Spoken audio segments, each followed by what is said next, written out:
Donc, pour assembler des pièces dans SolidWorks, on va utiliser ce qu'on appelle des contraintes géométriques. Donc, je vais vous expliquer, ça sera peut-être plus simple en visionnant en fait comment on fait, et ce que ça donne, ça sera peut-être un peu plus simple.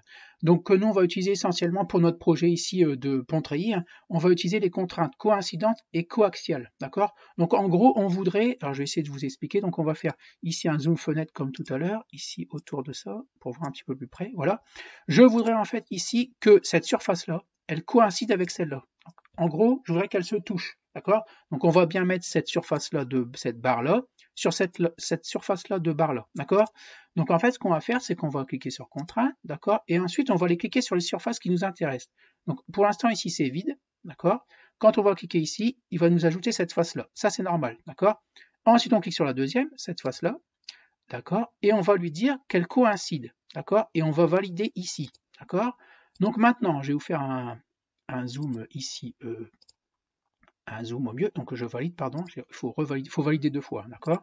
Ici, je vais faire un zoom au mieux, d'accord? Donc maintenant, quoi qu'on fasse, en fait, en déplaçant cette pièce-là, d'accord? Donc déplacer le composant, ici, quoi qu'on fasse, les surfaces, elles coïncident, d'accord? Donc on ne le voit pas forcément tout de suite, donc on va ici valider, voilà, clic droit. Alors, il ne faut pas oublier de valider ici de temps en temps. On va faire rotation de la vue, on va peut-être mettre... Voilà, donc maintenant, on va peut-être mieux le voir ici. Déplacer le composant, on va le déplacer. Quoi qu'on fasse, en fait, maintenant, cette pièce-là ici, la pièce qui est ici, la surface qui est en dessous, elle coïncide avec celle-là, d'accord? Donc, on ne peut plus, en fait, les détacher, en fait. Alors, je ne sais pas si c'est clair. Voilà, on va faire valider.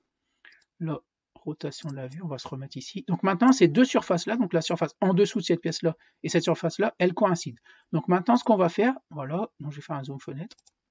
Ce qu'on va faire ici, c'est qu'on va dire en fait que ce cercle-là, ce cylindre-là, pareil, il a le même axe que ce cylindre-là. D'accord? Je vais vous montrer. Donc même chose, on va prendre une contrainte. On va venir sélectionner en fait cette surface-là, d'accord? Et celle-là, d'accord? Donc en fait, ici, on doit en avoir que deux. La surface de ce cylindre-là et la surface du cylindre du dessous.